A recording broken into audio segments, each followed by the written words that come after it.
Hi everyone, my name is Justin Hahn. This is my case study for EDL 853 when a student's rights are wronged. To start off with, I'm going to summarize this case study. So, what has happened or what is happening? A student by the name of Miguel was paralyzed in a tragic football accident. Prior to Miguel's return to school, his family shared with the school counselor, Miss Gusman, that Miguel would be using a wheelchair and will need access to his classrooms. Unfortunately, one of the classes Miguel was enrolled in did not have wheelchair access. Therefore, Miguel was moved to another class. Mr. and Mrs. Hernandez, Miguel's parents, were upset because Miguel needed this class for the college he wanted to attend. Miguel's parents were not made aware of the change to Miguel's schedule either. Currently, Mr. and Mrs. Hernandez have hired an attorney, Howard Carey, who has brought up Section 504 of the Rehabilitation Act of 1973 in free and appropriate public education. When and where did this event occur? This situation took place at Nottingham High School during the school year. Um, I would assume that it happened sometime during the fall or winter semester, so maybe second quarter, because the event that took place with Miguel being paralyzed that happened during the football season, so most likely during fall, and then he did have some physical therapy that he went to. Then he returned to school. So I'm assuming somewhere during the second quarter. Who is or might be involved and are concerned by this situation, and what do the parties involved have to say about it? Well, Miguel Hernandez, he wants to stay in his original science class, which was biology, so he could apply for the university that he desires. Mr. and Mrs. Hernandez, they're upset that their child is being moved classes and there was no communication made. And then Mrs. Guzman, she's a neutral party. She's mostly just communicating information to the families, and she may be unaware of the frustrations that Mr. and Mrs. Hernandez have. And then lastly, Howard Carey, the attorney, he's just advocating on behalf of Miguel for a free, appropriate public education. So he has access to classrooms so he can be successful. The principal, which I am acting as right now, they're pretty new and unaware of much of the frustration. So um, I would say in this situation, if this was brought to me, I would be kind of blindsided by maybe the um, concerns that Mr. and Mrs. Hernandez have. So right now, I would just try to remain calm and be a listener so I can understand their frustrations more. So I'm now going to report any legal or ethical issues. So has anyone been harmed by the action or decision of another? Right now, I do feel like Miguel is being denied by his right to access to classrooms within the school building.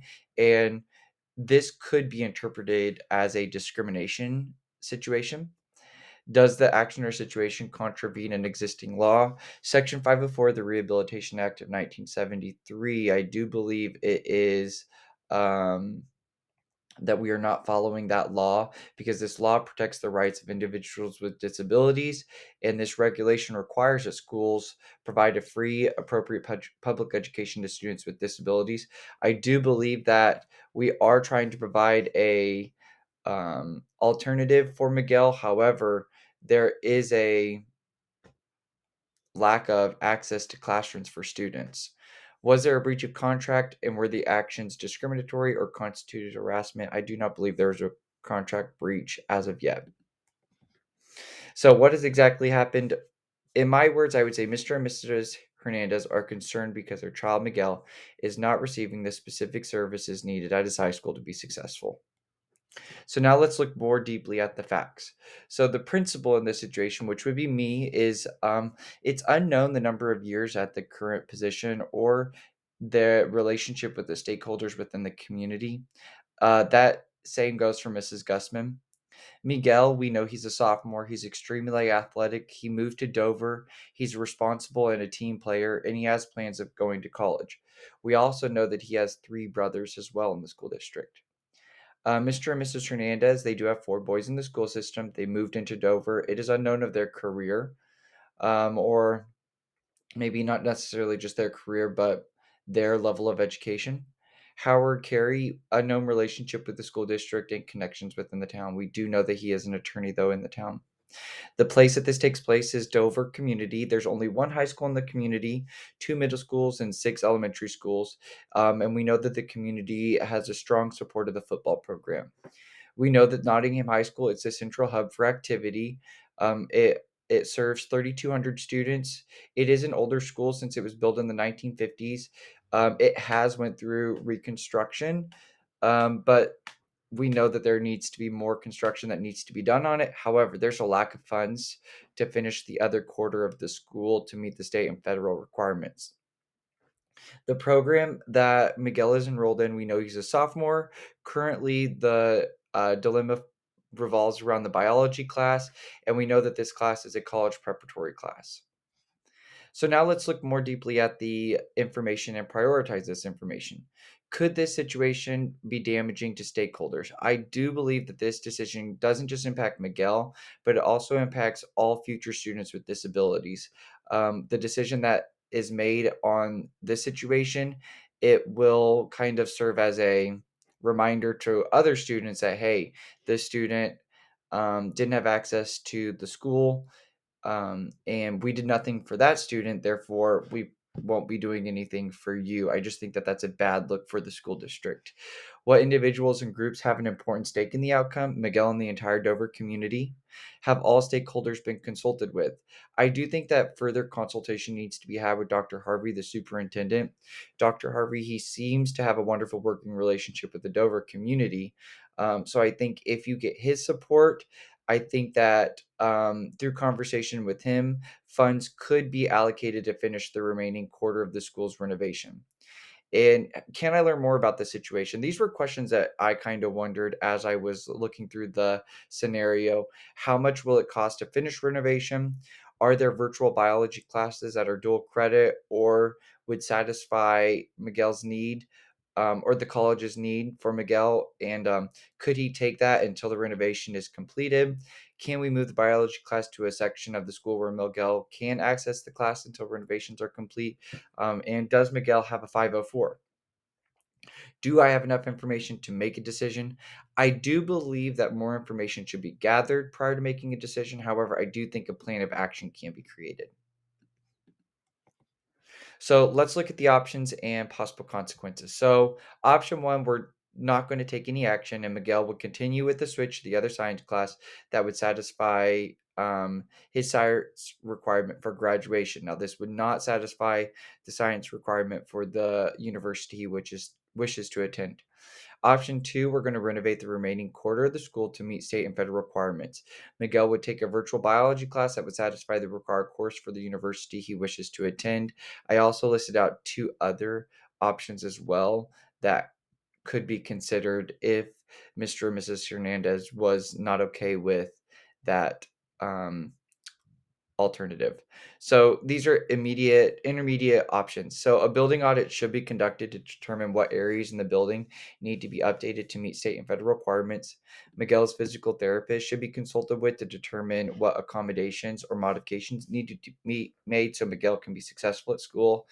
A renovation committee should be formed to gather information and present to the Board of Education. A 5 floor plan should be created to support Miguel through his education career.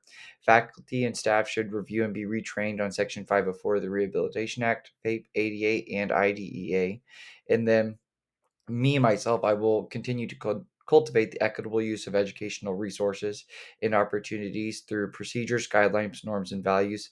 I think as a principal, I need to spend time looking at what our norms and our values are and making sure that our staff, their mission aligns with that.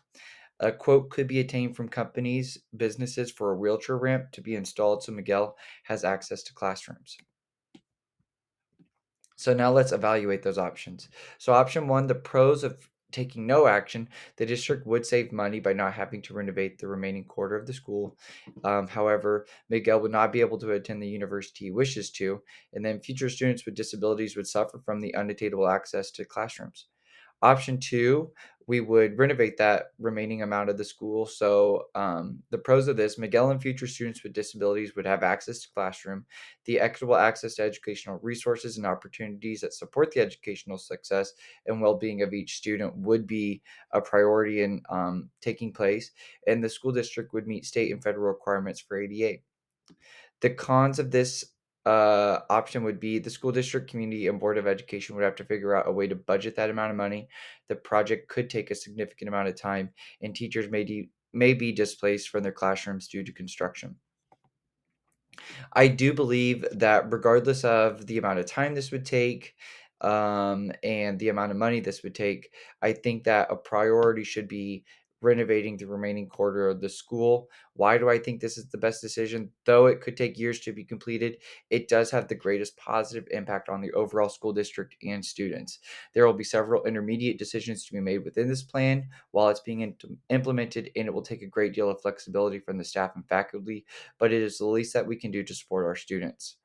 Um, how can your decision be implemented with the greatest care and attention? I think a renovation committee should be formed to perform a school audit determining building needs that would then be presented to the Board of Education members and school superintendent. Have all stakeholders been consulted? The superintendent should be involved in the decision-making process as well as the district's director of finance. Sorry, there's a typo there. The district's director of finance have identified creative options. Yes, this option will require the building leader to be creative to support students and staff throughout the process. Now let's talk about implementing this decision. So I tried to list these steps in order that I would take. However, depending on the outcome of one of the steps may change the course of action for the other. So the first thing that I would do is I would have the meeting with Howard Carey, Mr. and Mrs. Hernandez, and I would also invite our district superintendent or director of human resources, and share the plan of action that I've created for Miguel. Either looking into a virtual learning option would be my next step, or providing a wheelchair ramp for access to the classroom, or request the classroom be relocated to a room that Miguel can access. I think out of those three, those are my intermediate solutions for Miguel. Because at the end of the day, my goal is to have the school completely be renovated. However, I know that will take a large amount of time. So what are we going to do now for Miguel? I think providing him a virtual learning option, a wheelchair ramp for access to the classroom, or request that the classroom be really relocated. I'm going to present those options to probably the superintendent, to see what their input is. Then I would present whatever their input would be to Mr. and Mrs. Hernandez, and then given the kind of their feedback would be my next plan of action.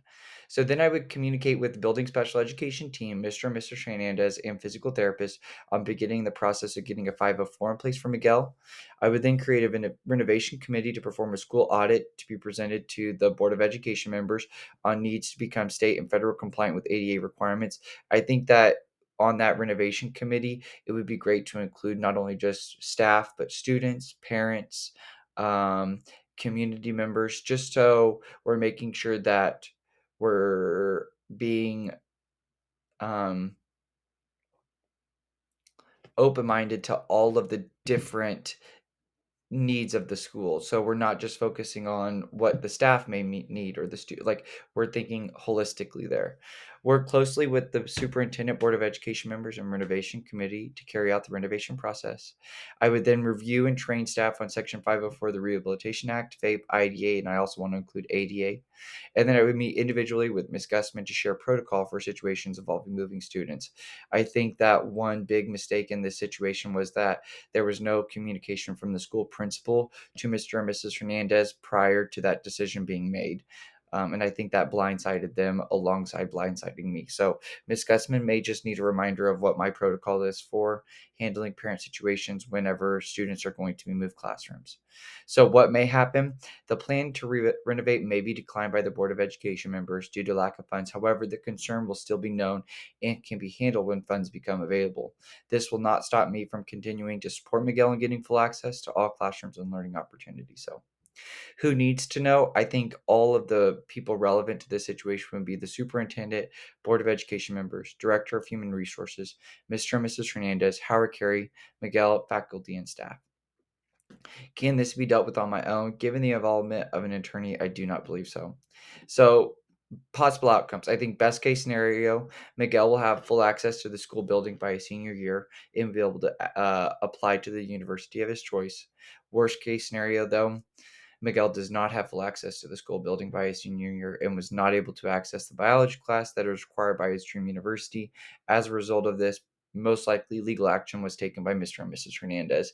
And who knows what the possible outcomes of the legal action would be. In conclusion, this is my standard correlation.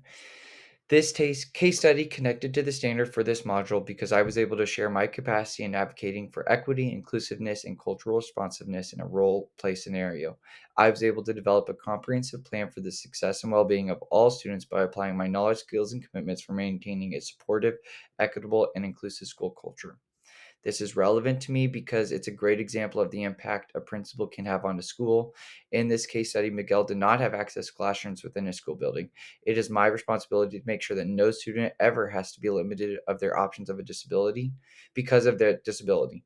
Through this case study, I was able to display my commitment to make sure all students have equitable access to educational resources, technologies, and opportunities. And then looking back on the past weeks in this course, my overall awareness of equitable access to resources for students has increased significantly. This case study was a great way to finish this course because I was finally able to problem solve and seek out solutions for this student. At the end of the day, I know that it is my responsibility to advocate for all students and make sure that the decisions I am making support the educational success and well being of all students. Overall, this was a great course, and I'm a better educator because of it.